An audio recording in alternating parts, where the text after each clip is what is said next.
After weeks and weeks of working through crisis standards of care, this week, most of the state of Idaho finally moved out of crisis standards to a more normal standard, but still not back to normal. Again, this isn't to say that moving out of crisis standards of care means that the COVID situation is roses. I'll tell you, it's not. But it is a sign of a welcome improvement. And for perspective on working through crisis standards and what it means now that we are mostly out of it, today I spoke with hospital staff at St. Alphonsus and St. Luke's Health for perspective.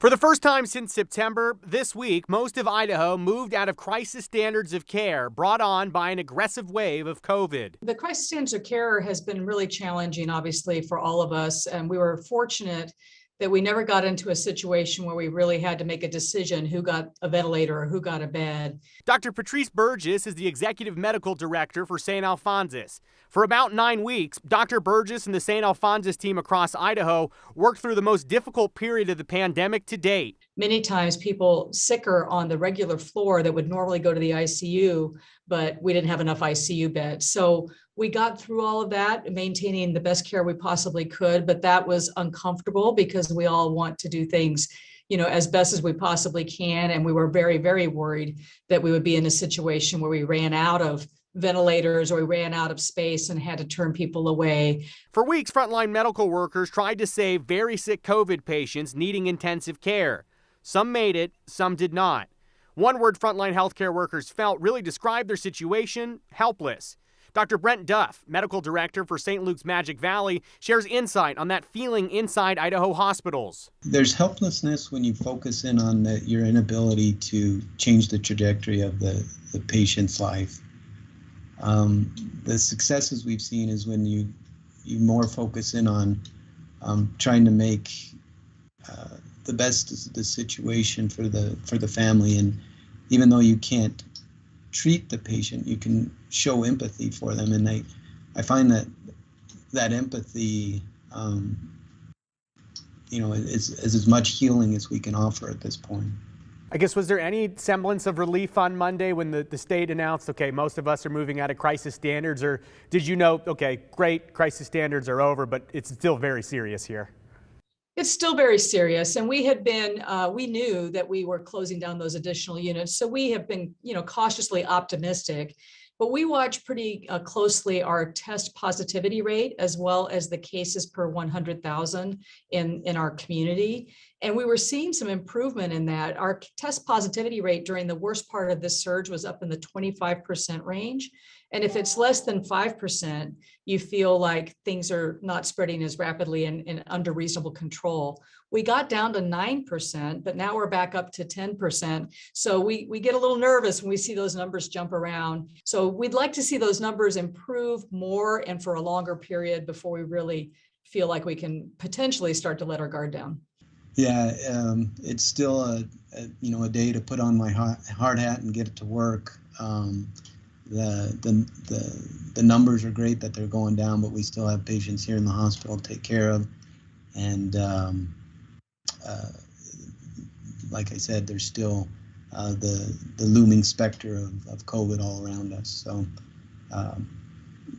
not much relief to be quite honest, but just happy that less people are suffering from COVID.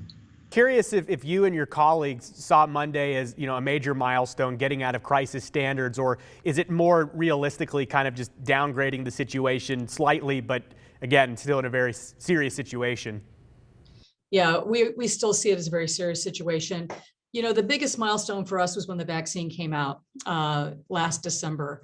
We all, many of us were, tearful with joy and really felt like that was the beginning of the end of the pandemic. And that's the last time I remember seeing as a group of healthcare workers feeling like we were really seeing the light at the end of the tunnel. This particular change is not as dramatic for us, again, because we kind of thought we were done in July, and I think we're all just nervous to let our guard down and get too excited. But there's no doubt it's a good thing. It's a good thing that we have more beds available and that we're not in non-traditional areas for care, pulling in people from other areas to help. That's definitely a good thing.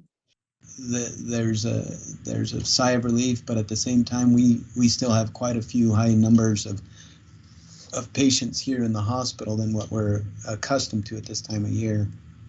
And so we now don't have that same protection that we did as we try to provide the best care possible, but at a more of a contingency level of care instead of a crisis level.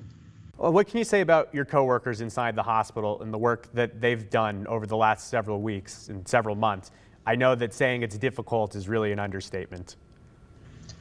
I couldn't be more proud and more blessed to work with the physicians, the nurses, the respiratory therapists, the environmental services, the phlebotomists that I've worked with over this last 4 months and 18 months since COVID really started. They continue to show up and work extra hard. The relationships that we've built through this pandemic, my hope is that these will be very special ones that we'll continue to have throughout our lives. Well, you heard the medical experts allude to this. Just because the majority of the state is leaving crisis standards, again, that doesn't mean we're out of the woods just yet. So before we gather to celebrate with our families tomorrow, state officials here in Idaho are still urging everyone to please take precautions. This week on an AARP town hall call, Governor Brad Little said while our state numbers are trending down, getting vaccinated is the best way to help everyone, especially those who have been fighting COVID since the beginning of the pandemic. Remember the healthcare workers that are on the front line all during this last 20-some months. What they, their families, their co-workers have been through, that when you're giving thanks to your family this week, think about those people that have been so important to maintaining the safety and the health of all the people of Idaho.